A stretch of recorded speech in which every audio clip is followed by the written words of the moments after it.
जय हिंद सभी को। आज के लेक्चर में सोर्स ऑफ एनर्जी का सेकेंड वीडियो में लेके आया हूँ। हमारा जो टॉपिक है वो है सोर्स ऑफ एनर्जी पार्ट 2। मैंने कहा था कि 2 या 3 लेक्चर्स में कंप्लीट हो जाएगा, बट इत्मीनान से पढ़ेंगे और बेहतर तरीके से जानेंगे हम लोग इसको। ठीक, मजाक में नहीं लेंगे। आज के वीडियो में मैं कवर करने का कोशिश करूंगा या हम कवर करेंगे हाइडल एनर्जी को, साथ ही साथ बायोमास जैव भार यानी बायोगैस को खास करके, और इसके साथ ही साथ हम कवर करेंगे विंड एनर्जी को। तो इन 3 टॉपिक्स को करेंगे। नेक्स्ट जो वीडियो आएगा उसमें हम सोलार एनर्जी और उसके बाद वाले में न्यूक्लियर रिएक्टर और न्यूक्लियर एनर्जी के बारे में पूरा गहन अध्ययन करेंगे। तो इजी टॉपिक है लेकिन इंटरेस्टिंग है। बड़े ही इत्मीनान से पढ़ते हुए हम आगे बढ़ेंगे इसको। आज का हमारा जो पहला टॉपिक है वो है हाइडल। ठीक है, आप लोग इसको सिंपली वाटर भी बोल सकते हैं। ठीक, जल ऊर्जा।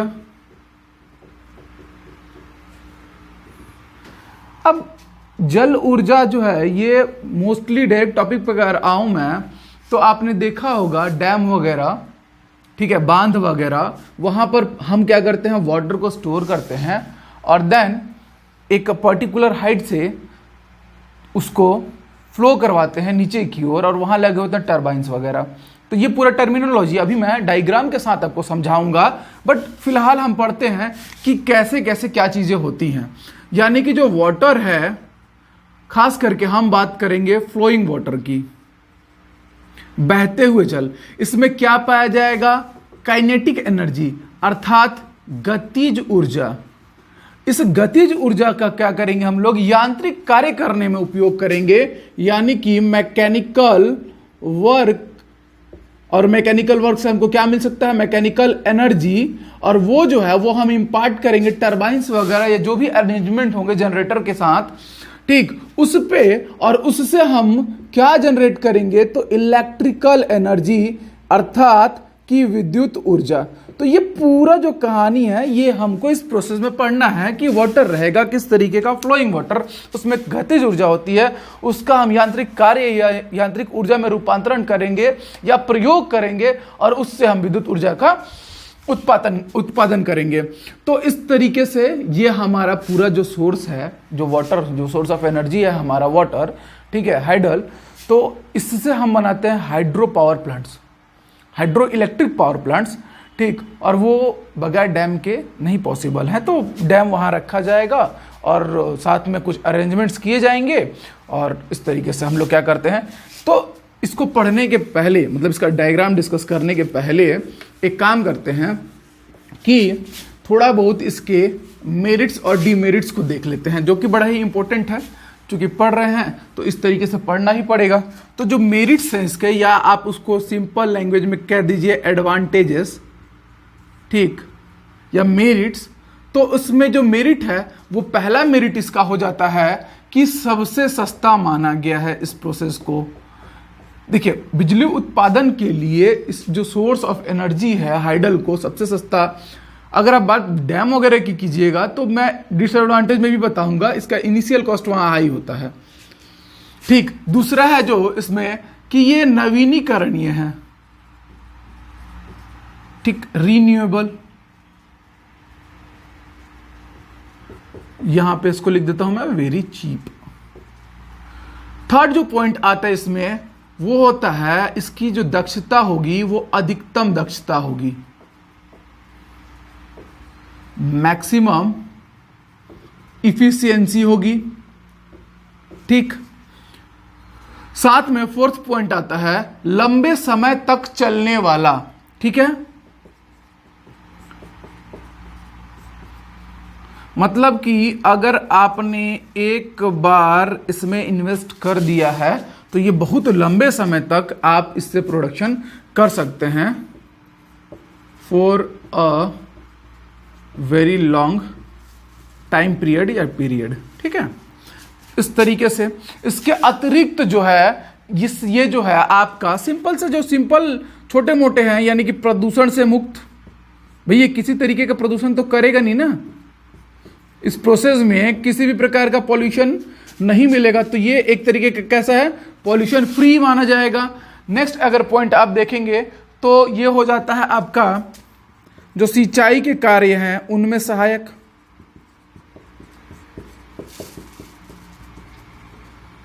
ठीक,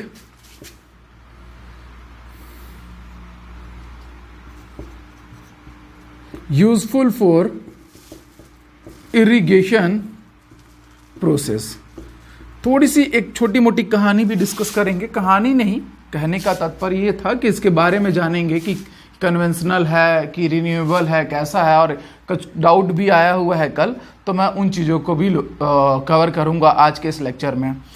साथ में आप बोल सकते हैं कि जो बाढ़ आता है उसको रोकने में सहायक है। हर साल बिहार में बाढ़ आता है, बिहार में बिजली भी महंगी है, लेकिन वहाँ गवर्नमेंट डैम नहीं बनाती है या नहीं बनाया जाता है। ऐसा नहीं है कि है, नहीं है, लेकिन बाकी स्टेट्स की तुलना में बहुत कम है और वो लोग इस चीज़ को प्रीफर नहीं करते हैं। तो उसके पीछे का रीज़न क्या है? सबसे पहला रीज़न तो करप्शन है, और बाकी भी और रीज़न है कि नेचुरली भी ये पॉसिबल नहीं है, और वहाँ के लोगों और वहाँ के पॉपुलेशन के अकॉर्डिंग भी नहीं है। बाढ़ को रोकने में सहायक मतलब कि टू प्रिवेंट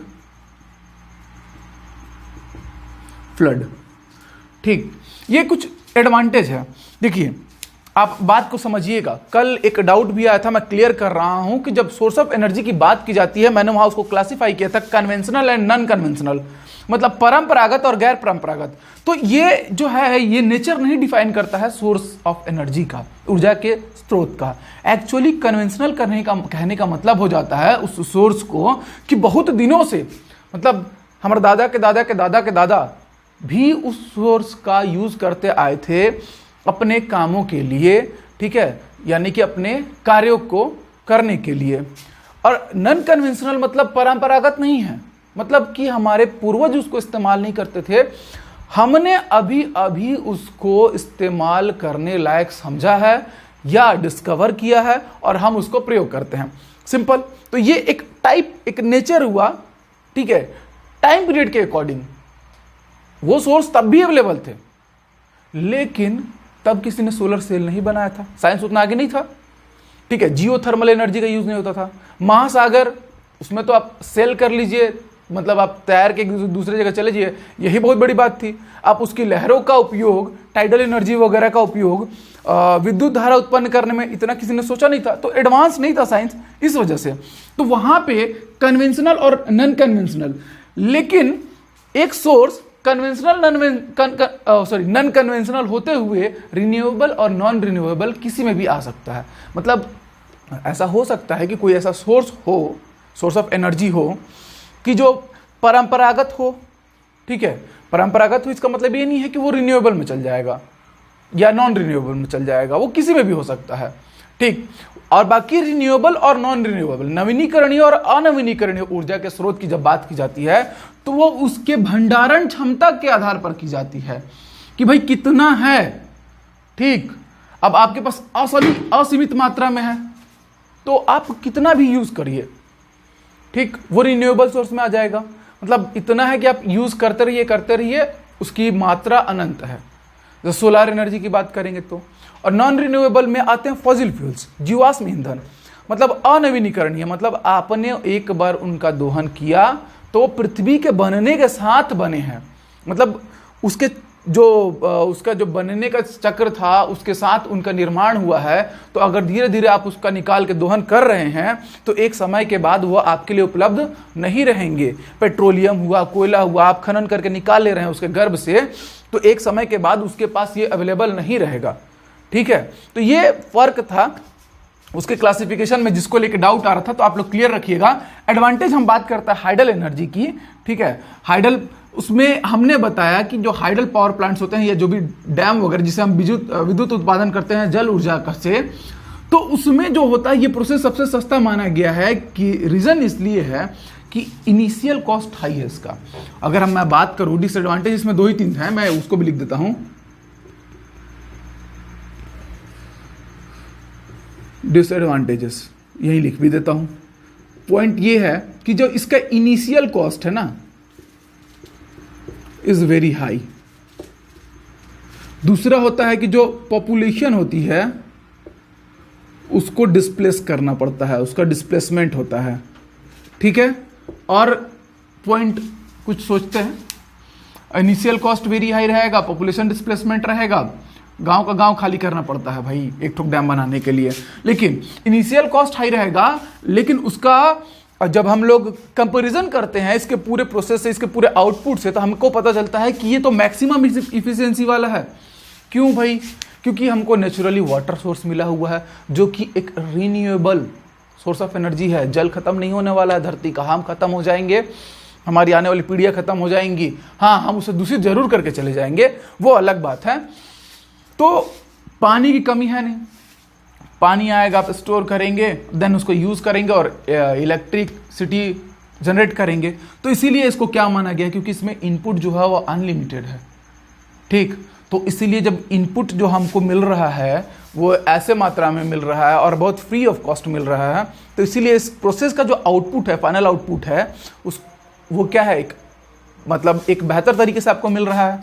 तो इसीलिए इसकी दक्षता जो है, ठीक है, आउटपुट और इनपुट का रेशियो क्या माना गया है, ज़्यादा माना गया, बेहतर माना गया है। इसी वजह से इस प्रोसेस को कैलकुलेट किया गया है, वेरी चीप, सस्ता कहा गया है।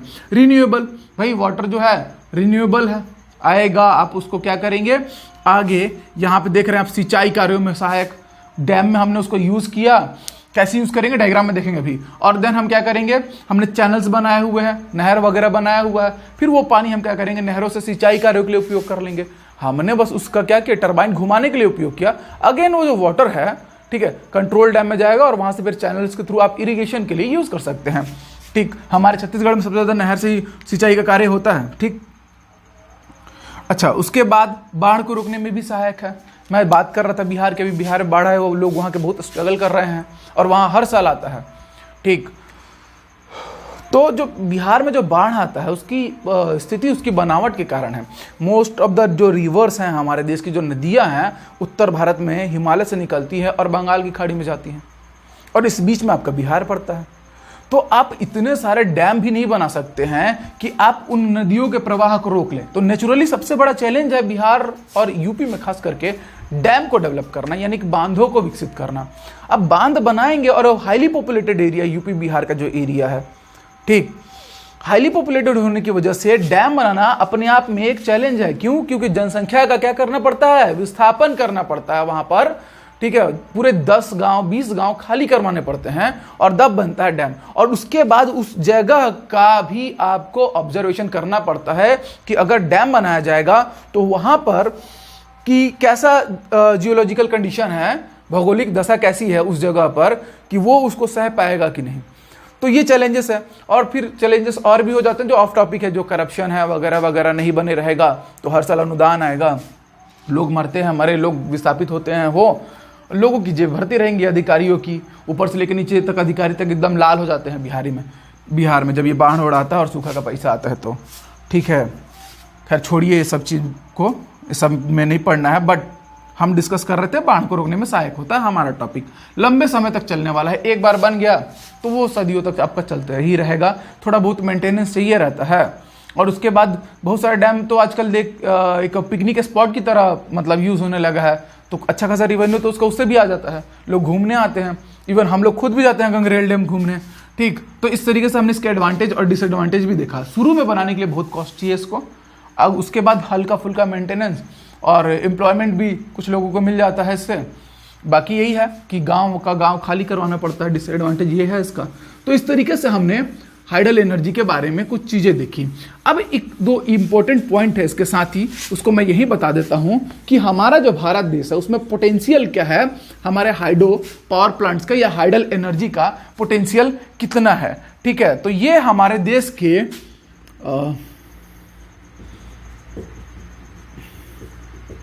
जो हम लोग इलेक्ट्रिसिटी प्रोड्यूस करते हैं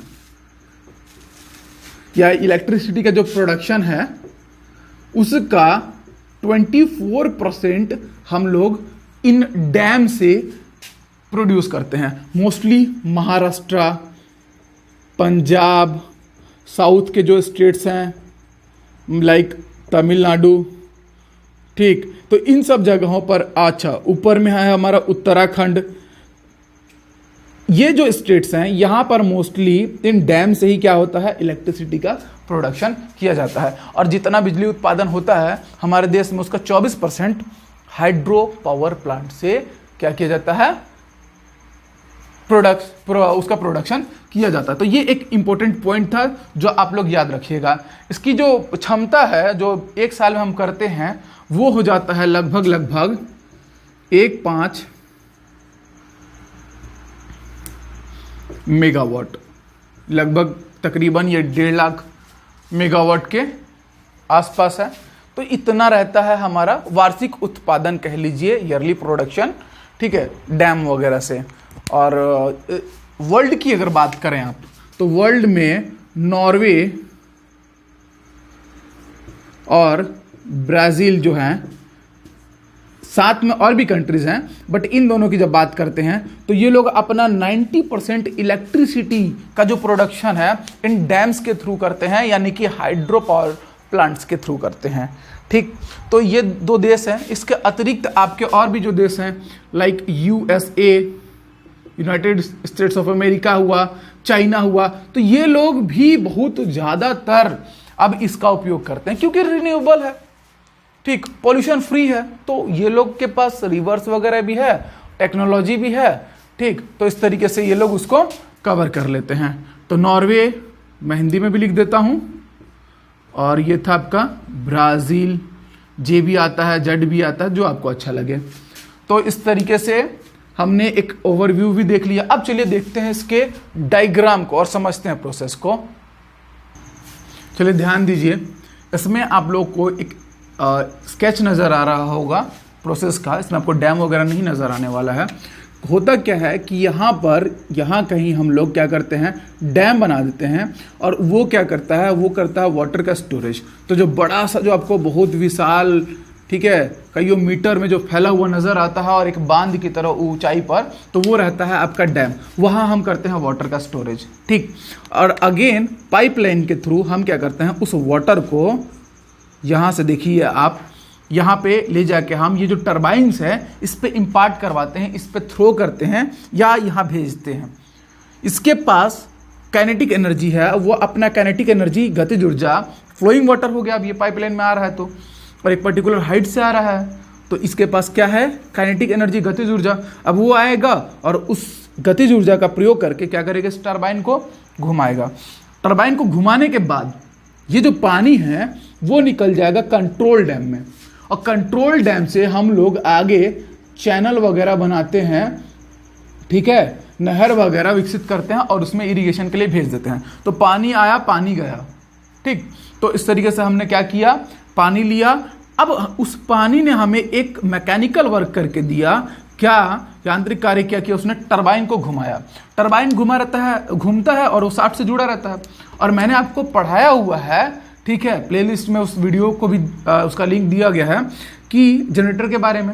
अब ये घूमेगा तो शाफ्ट को घुमाएगा, शाफ्ट घूमेगा तो ये पूरा जो मोटर यानी कि जो जनरेटर है वो क्या करेगा, मैकेनिकल वर्क को मैकेनिकल एनर्जी, यांत्रिक ऊर्जा को विद्युत ऊर्जा में परिवर्तित कर देगा। तो यहाँ पे जो टर्बो जनरेटर है वो क्या करेगा, आपका इस मैकेनिकल एनर्जी को इलेक्ट्रिकल एनर्जी में कन्वर्ट कर देगा। तो सिंपली ये प्रोसेस होता है, आया गया, लेकिन इसने क्या किया, आपको मैकेनिकल वर्क दिया, मैकेनिकल एनर्जी दिया, और टर्बो जनरेटर हम लगा के रखते हैं, और उसके बाद ट्रांसमिशन लाइन के थ्रू हम लोग ट्रांसफार्मर को और वहां से फिर आगे फर्दर सप्लाई कर देते हैं। तो ये पूरा जो प्रोसेस है ये आपके एक डैम का था और हाइडल पावर प्लांट का था। इस तरीके से ये वर्क करता है।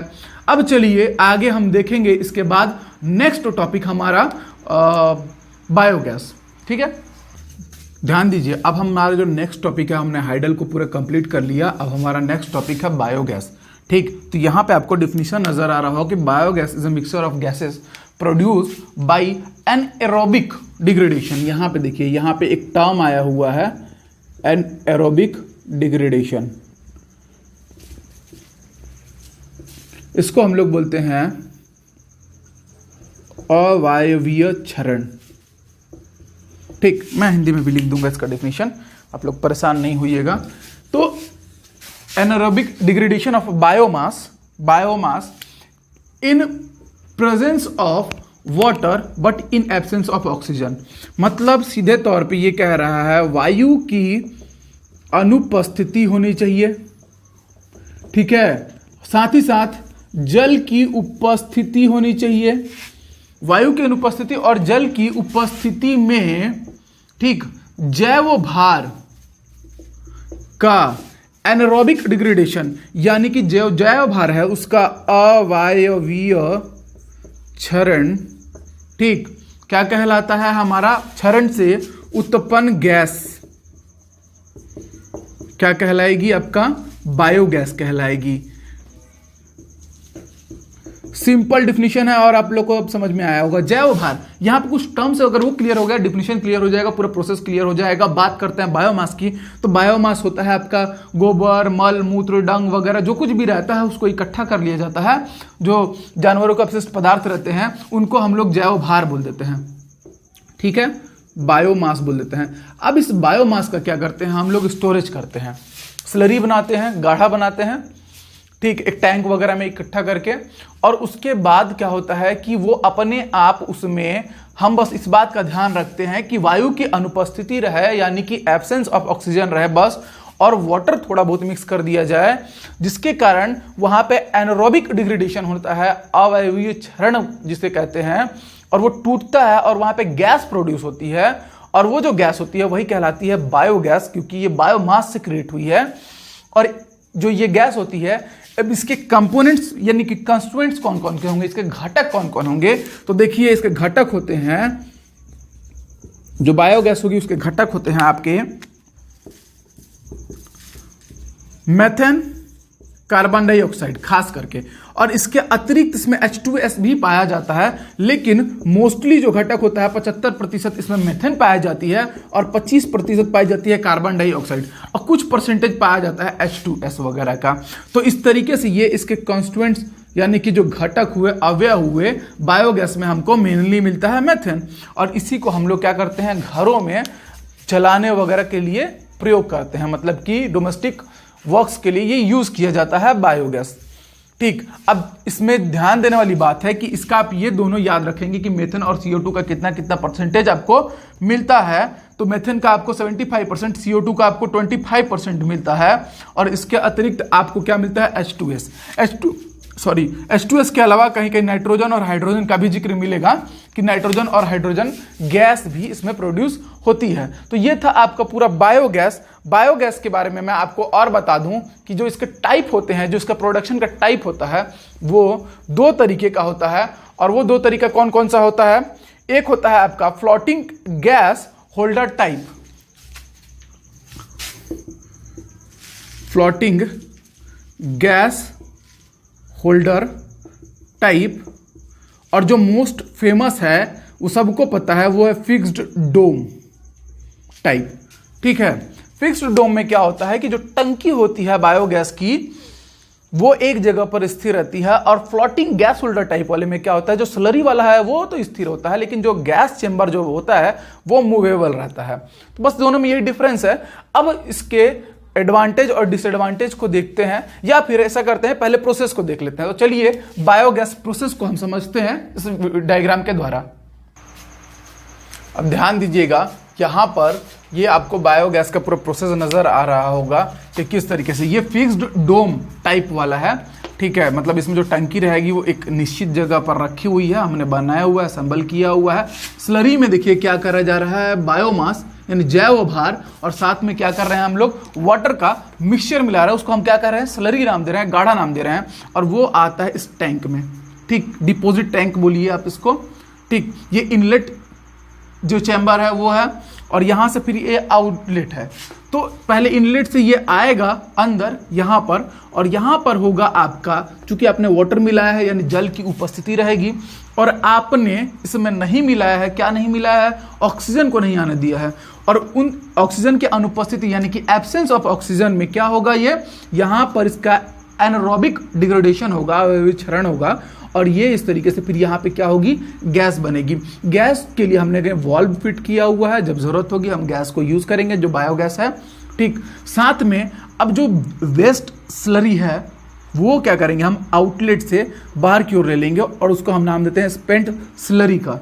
तो इस तरीके से ये आपका पूरा प्रोसेस काम करता है। और यहाँ पे मैंने एक पॉइंट लिखा हुआ है कि higher content of N2P and K, मतलब कि नाइट्रोजन, फास्फोरस एंड पोटेशियम। ये जो स्पेंट स्लरी है जो इसमें यूज होने के बाद, ठीक है, जो हमको प्राप्त हुई है वो अच्छी खासी उसमें किसकी मात्रा पाई जाती है, प्रचुर मात्रा नाइट्रोजन की, फास्फोरस की और पोटेशियम की। तो ये लोग जो है ये उर्वरक की तरह कार्य करते हैं, एक खाद की तरह, फर्टिलाइजर की तरह वर्क करते हैं। तो यानी कि जो स्पेंट स्लरी है वो हम खेतों में डाल के और उसकी उर्वरक क्षमता यानी फर्टिलाइजेशन को भी बढ़ा सकते हैं। तो इस तरीके से था आपका पूरा बायोगैस का प्रोसेस। अब चलिए मैं लगे हाथ इसी में ही आपको एडवांटेज और डिसएडवांटेज भी इसका समझा देता हूं। तो एडवांटेज ऑफ बायोगैस में देखिए आप, फर्स्ट पॉइंट है can easily built in rural areas, मतलब कि आसानी से ग्रामीण क्षेत्रों में क्या किया जा सकता है, इसको बनाया जा सकता है। तो ग्रामीण क्षेत्रों में जो ईंधन की जो जिन मुख्यतः उन लोग नॉन रिन्यूएबल सोर्स यानी कि जो लकड़ी है उस पर निर्भर होते हैं ईंधन के लिए। तो यहां पर बायोगैस की प्रोडक्शन के कारण, ठीक, क्या कर पाएंगे उन लोग, इजीली क्या कर पाएंगे, इसको बना पाएंगे और उपयोग कर पाएंगे। इसके अतिरिक्त clean fuel that Burns without smoke, इसको जलाने से कोई भी धुआं, क्योंकि ये गैस है तो कोई भी धुआं वगैरह नहीं निकलेगा, और कोई भी ऐस यानी कि जो राख वगैरह है जो लकड़ी जलाने से होती है, जनरली धुआं भी होता है और राख भी होता है, तो वो चीजें नहीं वहां पर पाई जाएंगी। साथ ही साथ इसका हाई कैलोरीफिक वैल्यू है। कैलोरीफिक वैल्यू इसका कितना आ रहा है, 55 किलो जूल पर ग्राम, नेचुरल गैस के बराबर, चूंकि ये भी तो नेचुरल ही है। तो ये कैलोरीफिक वैल्यू आपको कितना दे रही है, 55 किलो जूल पर ग्राम। स्पेंट स्लरी बीइंग रिच, मैंने आपको बताया है कि जो स्पेंट, जो बायोगैस में जो स्लरी यूज हो चुकी है वो अब और काम आ सकती है फर्दर हमारे, क्योंकि उसमें नाइट्रोजन, फास्फोरस और पोटेशियम प्रचुर मात्रा में पाए जाते हैं। तो वो फर्टिलाइजर की तरह, खाद की तरह, हम उर्वरक की तरह उसको अपने खेतों में प्रयोग कर सकते हैं, यानी कि जो गांव वाले हैं वो प्रयोग कर सकते हैं। तो अब इसके बाद जो एक पॉइंट है वो है बायोमास पोटेंशियल इन इंडिया, कि भारत में इसका क्या स्कोप है। तो देखिए एक 10 मेगावाट का जो राइस स्ट्रॉ है बेस्ड थर्मल प्लांट, ठीक, first of its kind has been commissioned by भेल।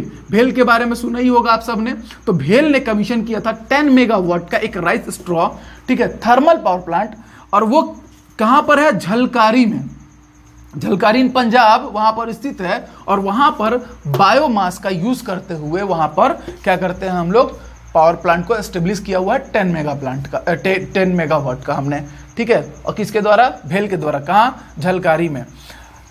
इसके बाद सेकेंड पॉइंट है इसमें कि ये 100 kilowatt gasifier, 100 kilowatt gasifier system has been established in Port Blair. और इंडिया में पोर्ट ब्लेयर जो है वहां पे 100 किलोवाट के एक गैसीफायर भी, मतलब बायोगैस सिस्टम से एस्टेब्लिश किया गया है। तो ये था हमारा बायोगैस।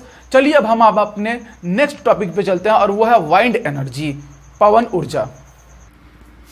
चलिए अब ध्यान दीजिए, हम पढ़ने जा रहे हैं विंड एनर्जी को यानी पवन ऊर्जा को। तो मैंने यहाँ पर साफ तौर पे लिखा है moving air is called wind.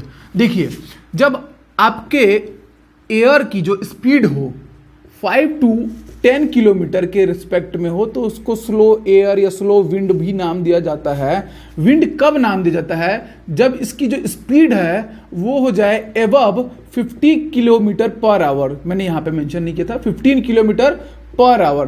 तो उस एयर को, चलने वाली हवा को, ठीक है, हम लोग क्या नाम देते हैं, विंड नाम देते हैं। और अगर जनरल नॉलेज के लिए बता देता हूं कि अगर स्पीड जो है वो 800 किलोमीटर पर आवर से भी ज़्यादा हो जाए तो उसको आप लोग नाम देते हैं टॉर्नेडो। तो ये बेसिक जानकारी थी एक, कि जो विंड है तो ये क्या है, तो ये है भाई एक मूविंग एयर। क्या कब कहेंगे, जब इसकी स्पीड कितनी हो, 15 किलोमीटर पर आवर से ज़्यादा हो, ठीक। तो ये कब कहलाएगी, 15 किलोमीटर पर आवर से ज़्यादा हो। तो इस समय क्या होगा कि दो kinetic energy possessed by air, यानी कि जब इसकी स्पीड ज्यादा होगी इस एयर की, जब ये विंड में चेंज होगा तो due to its velocity, velocity कितनी होनी चाहिए, 15 किलोमीटर पर आवर से ज्यादा, क्या कहलाएगा, ये एक एनर्जी, एक ऊर्जा के रूप में चेंज होगा और उसको हम पवन ऊर्जा कहेंगे। और ये होता है हमारा पूरा प्रोसेस। इसमें हम क्या करते हैं कि विंड मिल बनाते हैं, पवन जो चक्की रहती है, ये मशीन रहता है, उपकरण, वो कैसे काम करेगा डायग्राम में भी देखेंगे। फिलहाल इसका डिफिनेशन देखते हैं कि a machine which converts kinetic energy, जो विंड के पास जो चलने वाली हवाएं हैं, पवन है, उसके पास जो गतिज ऊर्जा है, क्या करेगा, उसको मैकेनिकल और इलेक्ट्रिकल एनर्जी, या तो विद्युत उत्पादन कर लीजिए या कुछ मैकेनिकल यांत्रिक कार्य करवा लीजिए, तो ये दोनों ही करता है। तो पवन चक्की वगैरह जो प्रयोग करते हैं हम लोग, और हमारे यहाँ खासकर, लेकिन इसके लिमिटेशंस भी है ना, कि ये ऐसी जगहों पर ही लगाया जाएगा जहां पर हवाएं इतनी तेज चलती हों। तो ये आप ध्यान दीजिएगा। अब चलिए हम देखते हैं, एकदम सिंपल टॉपिक है ये। तो अब हम देखते हैं इसका डायग्राम कि किस तरीके से ये वर्क करता है हमारा विंड। अब यहां पर आपको एक विंड मिल नजर आ रहा होगा, ठीक। अब देखिए यहां पर मैंने आपको बताया था कि जो एयर है जिसकी स्पीड 15 किलोमीटर पर आवर से ज़्यादा होगी, और ऐसी जगहों पर ही इसको एस्टेब्लिश किया जाता है। मोस्टली हमारे यहाँ साउथ स्टेट्स में, यानी तमिलनाडु वगैरह, ठीक है, ऐसे जगहों पर ही आपको ये देखने मिलेगा। तो वाइंड जो आएगा, जैसे हमारे पास रोटर ब्लेड्स लगाए जाते हैं, ठीक है। अब ये जो है अगेन जो हमारे पास जो डैम में जो कॉन्सेप्ट हो रहा था वही यहां भी होगा, लेकिन यहां पर ध्यान दीजिएगा कि जो पवन है इसकी संरचना ऐसे बनाई जाती है, कंस्ट्रक्शन ऐसे किया जाता है कि जैसे ही वो आएगा ये अपने आप क्या होंगे, घूमना चालू करेंगे, रोटेट होना चालू करेंगे। ये अगेन शाफ्ट से कनेक्टेड रहेंगे और वो कनेक्टेड रहेगा जनरेटर से। तो ये घूमेगा जनरेटर में, और यहाँ पे हमको मैकेनिकल वर्क, मैकेनिकल एनर्जी मिल रहा है, वो इलेक्ट्रिकल एनर्जी में कन्वर्ट होगी, और हम उसको क्या करेंगे, ट्रांसमिशन लाइन के थ्रू सप्लाई कर पाएंगे एक जगह से दूसरे जगह। तो इस तरीके से ये पूरा प्रोसेस हमारा वर्क करता है। सिंपल देखिए, जनरेटर लगा हुआ है, हॉरिजॉन्टल एक्सेस है, ये आपके रोटर ब्लेड्स हैं, वाइंड आएगा, इन ब्लेड्स को घुमाएगा, हॉरिजॉन्टल एक्सेस है, वो शाफ्ट जो है वो घूमेगा, जनरेटर जो है वो क्या करेगा, मैकेनिकल एनर्जी को इलेक्ट्रिकल एनर्जी यानी यांत्रिक ऊर्जा को विद्युत ऊर्जा में परिवर्तित करेगा, और ट्रांसमिशन लाइन के थ्रू इसका हम लोग क्या कर पाएंगे, सप्लाई कर पाएंगे। और ये टावर इसलिए दिया जाता है कि एक ऊंचाई पर रखा जाए, क्योंकि जो हवाएं हैं कुछ ऊपर की ओर तेज चलती हैं, तो वहां पर अच्छे से इसकी क्या होगी, सप्लाई होगी। लेकिन कुछ बातें हैं कि इसके डिमेरिट्स हैं, भाई ये हर जगह नहीं, राजस्थान वगैरह में या आपके साउथ के स्टेट्स में ही आपको देखने मिलेगा, जहां पर हवाएं तेज चलती हैं वहीं पे हम इसका उपयोग कर सकते हैं, ठीक। और लिमिटेशंस इसके हमने देख ही लिए। मेरिट ये है कि रिन्यूएबल है, मतलब हवा हमेशा बहेगी ही बहेगी, तो कहीं भी आप इसको जहां पर उसकी जो रिक्वायरमेंट है अगर फुलफिल हो रही है तो वहां इसको आप एस्टेब्लिश कर सकते हैं। तो ये रिन्यूएबल सोर्स है और काफी चीप रहता है, एक बार एस्टेब्लिश किया, हल्का फुल्का मेंटेनेंस है और आपको क्या रहा है, एनर्जी मिल रहा है। तो इस तरीके से बाकी अगर हम बात करें इंडिया में जो विंड पावर है उसका पोटेंशियल कितना है, तो ध्यान दीजिएगा कि इन इंडिया हम लोग जो है वर्ल्ड में 4th रैंक पर आते हैं विंड पावर यानी कि विंड एनर्जी को कंज्यूम करने में या प्रोडक्ट करने में, ठीक है। और जो हमारे पास जो विंड रिसोर्स की अवेलेबिलिटी है उसके अकॉर्डिंग हम पूरी दुनिया में 4थे स्थान पर आते हैं।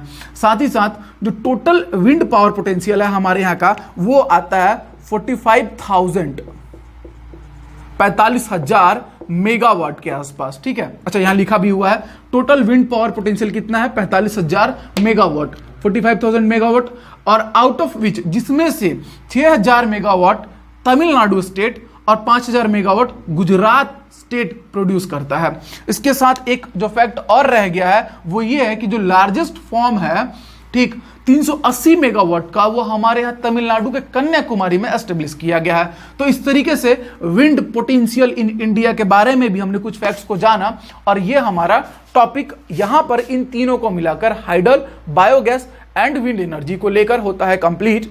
अगले लेक्चर में हम पढ़ेंगे सोलर एनर्जी को इसी तरीके से डायग्राम वगैरह मिक्स करके, और देन हम पढ़ेंगे उसके बाद न्यूक्लियर। तो ये बड़ी इंपॉर्टेंट टॉपिक है। कमेंट करके जरूर याद से बताइए कि आपको लेक्चर कैसा लगा। चलिए तब तक के लिए जय हिंद।